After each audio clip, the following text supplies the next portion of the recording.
नमस्कार, खबरों का पंचनामा देख रहे हैं आप। मैं हूं आपके साथ पूजा। हम लेकर आए हैं देश और दुनिया की 5 बड़ी खबरें, जिस पर चर्चा के लिए मेरे साथ स्टूडियो में मौजूद हैं कैपिटल टीवी के editor in chief doctor Manish Kumar. Doctor साहब, बहुत बहुत स्वागत है आपका। धन्यवाद। सबसे पहले नजर हेडलाइंस पर।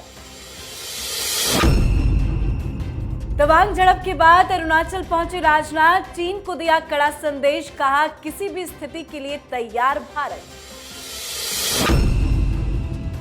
अभिव्यक्ति की आजादी मामले पर सुप्रीम कोर्ट का बड़ा फैसला, मंत्री के बयान के लिए सरकार नहीं होगी जिम्मेदार। भारत जोड़ो यात्रा की यूपी में एंट्री, टिकट का मिला साथ, अखिलेश मायावती ने किया इनकार, बहन प्रियंका राहुल के साथ कर रही यूपी में कदमताल।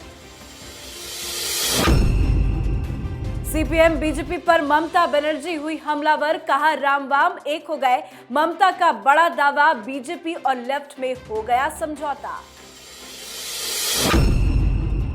पाकिस्तानी हिंदुओं की बड़ी ख्वाहिश को मोदी सरकार ने किया पूरा, पाकिस्तानी हिंदुओं की अस्थियों को भारत में विसर्जित करने की मोदी सरकार ने दी इजाजत।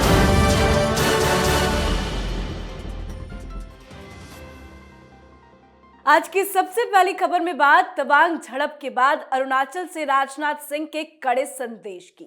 नॉर्थ ईस्ट स्टेट के 2 दिवसीय दौरे पर राजनाथ सिंह अरुणाचल प्रदेश पहुंचे हैं, जहां उन्होंने कई योजनाओं का उद्घाटन किया। भारत चीन सीमा के पास योम पुल का उद्घाटन किया और सियांग से ही राजनाथ सिंह ने चीन को कड़ा संदेश दिया है। राजनाथ सिंह ने कहा कि भारत किसी भी स्थिति का सामना करने के लिए पूरी तरह से तैयार है। भारत शांति के साथ साथ शक्ति का भी उपासक है। राजनाथ सिंह की कितनी बड़ी चुनौती और कितना बड़ा संदेश चीन के लिए। वैसे तो राहुल गांधी लगातार इस बात को कह रहे थे कि सरकार डर गई। आज राजनाथ सिंह देश के रक्षा मंत्री गरजे हैं। उन्होंने कहा भारत तो वैसे शांति प्रिय मुल्क है, हम युद्ध नहीं चाहते, लेकिन अगर कोई छेड़ेगा तो उसे छोड़ा भी नहीं जाएगा। और आज जो भारत की सरकार ने काम किया है, ये पिछली सरकारों की हैसियत की बात नहीं थी, उनमें इतनी शक्ति नहीं थी, इतना साहस ही नहीं था। राजनाथ सिंह ने आज 22 पुलों का उद्घाटन किया।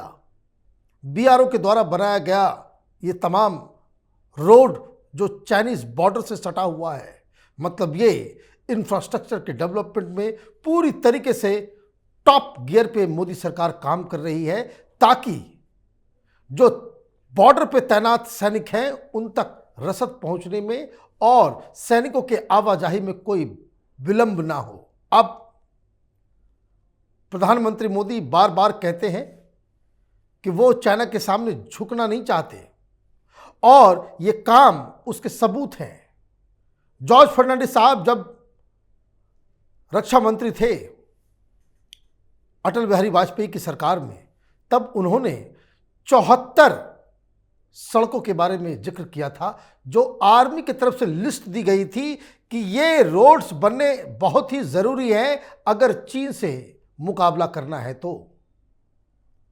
यूपी की सरकार ने एक भी सड़क, 3-4 सड़कें बनी थी बस।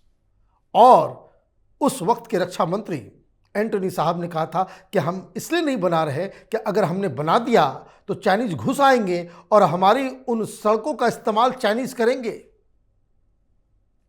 आज पासा पलटा हुआ है। राजनाथ सिंह और मोदी सरकार उन 74 में से 72 सड़कों का निर्माण कर चुकी है। उसी कड़ी का आज उद्घाटन हो रहा था। लेकिन पिछली सरकारों ने इस तरह की सड़कें, ना ही ऐसे पुल के बारे में कभी क्यों नहीं सोचा? क्योंकि चाइना के साथ इनकी अंडरस्टैंडिंग थी। चूंकि चीन के साथ यूपीए सरकार, कांग्रेस पार्टी, उनका करारनामा था, अंडरहैंड डीलिंग्स थी। सोनिया गांधी, राहुल गांधी के एनजीओ में चाइनीज पैसे दिया करते थे। और दूसरा कोई रीजन तो समझ में आता नहीं। जी। अब बात अभिव्यक्ति की आजादी मामले में सुप्रीम कोर्ट के बड़े फैसले की। फ्री स्पीच केस पर 5 जजों की बेंच ने फैसला सुनाते हुए आज साफ कर दिया कि किसी मंत्री, सांसद या विधायक के बयान के लिए सरकार को जिम्मेदार नहीं ठहराया जा सकता। एक मंत्री द्वारा दिया गया बयान भले ही राज्य या केंद्र के किसी भी मामले के लिए दिया गया हो, पर सामूहिक जिम्मेदारी के सिद्धांत को लागू नहीं किया जा सकता और सरकार को जिम्मेदार नहीं ठहराया जा सकता। फ्रीडम ऑफ स्पीच को लेकर सुप्रीम कोर्ट का जो बयान आया है वो सही है या गलत है? देखिए, ये पूरा केस आजम खान के केस से शुरू हुआ था। आज जो फैसला आया है उस फैसले के मुताबिक कोई भी मंत्री अब कुछ भी बोल सकता है। ये फ्री फॉर ऑल, मतलब ये कि सुप्रीम कोर्ट ने आज मंत्रियों को जिम्मेदारियों से मुक्त कर दिया है। आपने अपनी न्यूज में बताया कि सुप्रीम कोर्ट ने कहा कि सामूहिक जिम्मेदारी का सिद्धांत मंत्रियों पे लागू नहीं होगा। तो किस पे लागू होगा?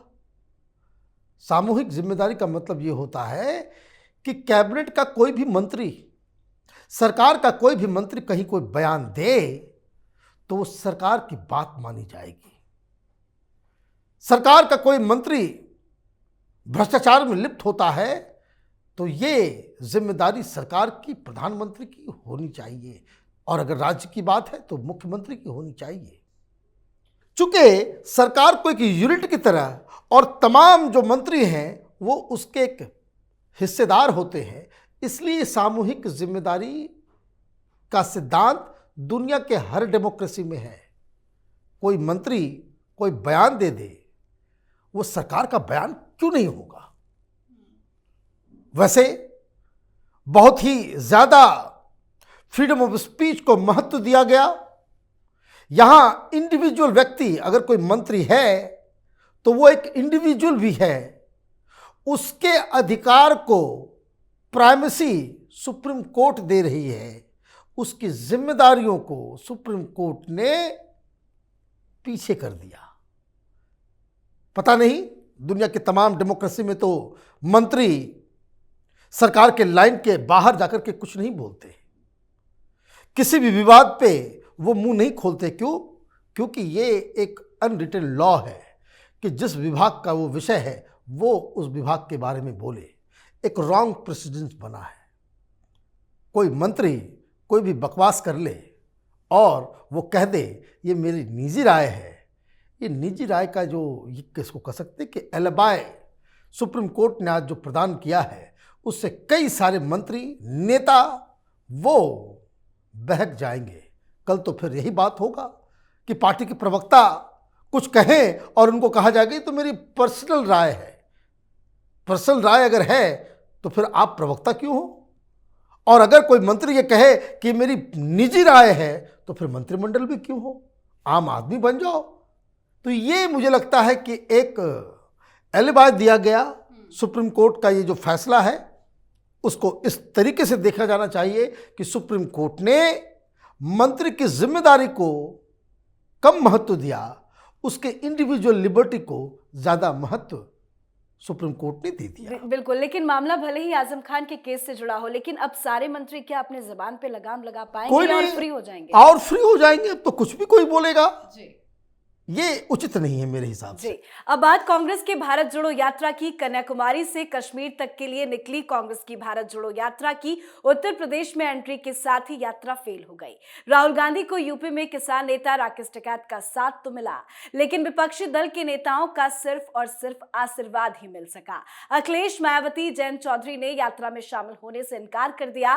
बहन प्रियंका गांधी जरूर 3 दिनों तक यात्रा में शामिल रहेंगी। बता दें आपको, उत्तर प्रदेश में भारत जोड़ो यात्रा 130 किलोमीटर का सफर तय करेगी और पश्चिमी यूपी के 3 जिलों से गुजरेगी। उत्तर प्रदेश में एंट्री और एंट्री के साथ ही यात्रा फेल। देखिए, जब सड़कें ठीक नहीं हो तो उस पर ज्यादा स्पीड से साइकिल नहीं चलाना चाहिए, पंचर हो जाता है। राहुल गांधी की यात्रा का पंचर हो गया है, वो इसलिए क्योंकि आप अगर इस यात्रा को राजनीति की दृष्टि से अगर आप देखते हैं तो आप भारत जोड़ने निकले थे। बहुत ज्यादा मीडिया में, खास करके ये लेफ्ट ट्रिब्यूनल कबाल, ये कांग्रेसियों का जो इकोसिस्टम है वो बढ़ा चढ़ा के इस बात को कह रहा था कि महाराष्ट्र में देखिए किस तरीके से एनसीपी के लीडर आ गए, शिवसेना उद्धव ठाकरे गुट आ गया, तमाम पॉलिटिकल पार्टी साथ दे रही है। उत्तर प्रदेश के बगैर कांग्रेस का रिवाइवल जीरो, कोई चांस ही नहीं है। 80 सीटें हैं वहां, और वहां पे आप सिर्फ टच एंड गो, दिल्ली से हरियाणा पंजाब जाने के रास्ते में आप जाटलैंड को टच करते हुए, और उसके बावजूद कोई लीडर आपके साथ नहीं। आपको इस तरह के लोग मिलते हैं, ब्लैकमेलर्स किस्म के लोग, स्टेज पे राहुल गांधी के साथ शेयर करने के लिए पैसे लेकर के आंदोलन करने वाले लोग। तो मुझे लगता है कि एक अच्छा मोमेंटम बना था जब राहुल गांधी की यात्रा दिल्ली आई थी। उस मोमेंटम को कांग्रेस पार्टी और उसके जो मैनेजर्स हैं यात्रा के, वो उसको मेंटेन नहीं कर पाए। थोड़ी हड़बड़ाहट हो गई, थोड़ी जल्दीबाजी में इन्होंने डिक्लेयर कर दिया कि कांग्रेस पार्टी ही मुख्य विपक्षी का रोल अदा करेगी और राहुल गांधी प्रधानमंत्री मोदी को चैलेंज करेंगे। शायद इस वजह से ही तीनों बड़े लीडर उत्तर प्रदेश के, उन्होंने इस यात्रा से दूरी बना ली। मतलब पहले भी राहुल गांधी अकेले थे, अभी भी अकेले ही रह गए।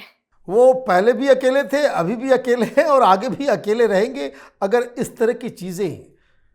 होता क्या है, गठबंधन में अगर आप आगे लड़ना चाहते हैं तो आप अपने फैसले यूनिलैटरली नहीं ले सकते। अगर आपको यूपीए की दरकार है, उसकी सहायता चाहिए, तो आप इस तरीके से अपने आप को खुद ही प्रधानमंत्री का उम्मीदवार डिक्लेयर कर दे तो वो एक नॉन स्टार्टर है, राजनीति में इसे गलती कहते हैं।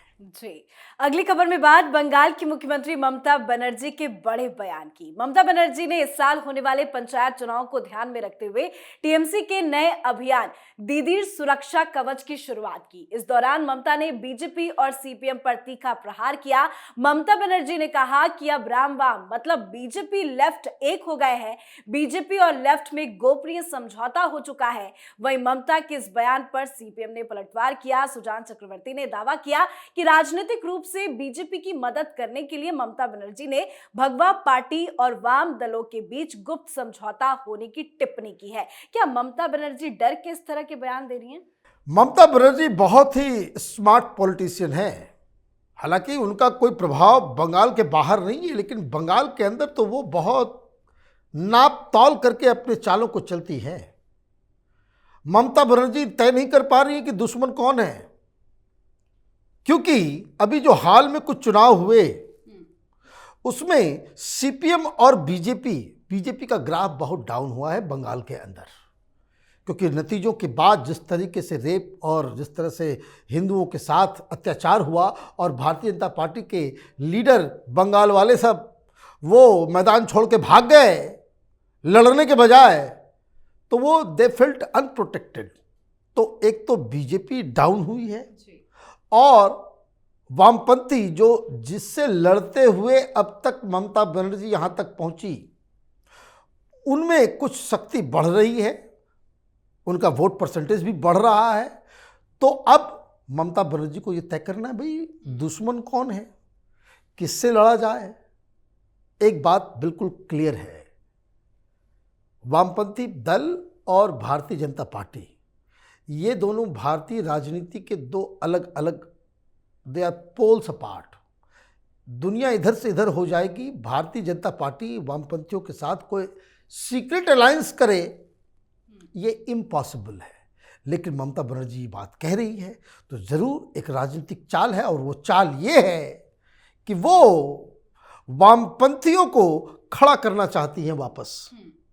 ये दरअसल खेल उल्टा है, ये एक टैसिट, जिसको कह सकते हैं कि अनडिक्लेयर्ड अलायंस, कि आप वामपंथियों को बीजेपी के साथ जोड़ो, वामपंथियों को थोड़ी मदद करो, वामपंथियों को थोड़ा हाईलाइट करो, ताकि भारतीय जनता पार्टी की जो वोट बैंक जो सिकुड़ रही है वो और सिकुड़े, और जो एंटी ममता का जो वोट है वो वामपंथियों, कांग्रेसियों और भाजपा भारतीय जनता पार्टी के बीच वो बढ़ जाए, ताकि वो बड़ी चैन से चुनाव जीत सके। जी, आखिरी खबर पे भी नजर डाल लेते हैं। राइट। आज की आखिरी खबर में बात पाकिस्तानी हिंदुओं के लिए मोदी सरकार के बड़े फैसले की। पाकिस्तान में कई हिंदुओं की अंतिम ख्वाहिश थी कि मरने के बाद उनकी अस्थियों को पवित्र गंगा नदी में विसर्जित किया जाए, लेकिन उनके परिवार के लोगों के लिए अस्थियां लेकर पाकिस्तान से भारत आना आसान नहीं था।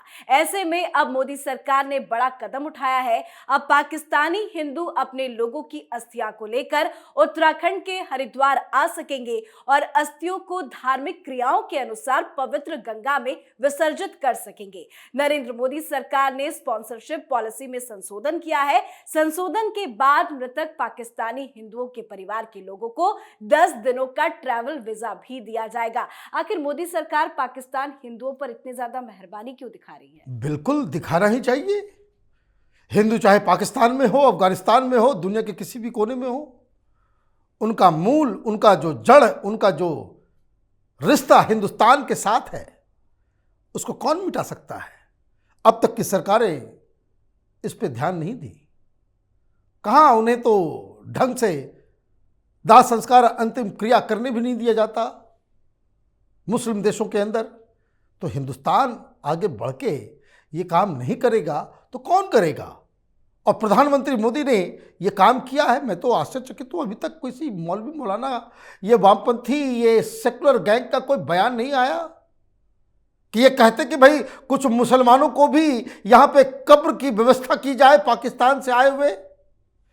ये सिर्फ पाकिस्तान के हिंदुओं को अंतिम संस्कार करने के लिए एक फैसला नहीं लिया गया, ये प्रीकर्सर है, प्रीव्यू है, ट्रेलर है कि बहुत जल्द हिंदुस्तान में सीए का कानून लगने वाला है। जी, धन्यवाद बातचीत के लिए। धन्यवाद।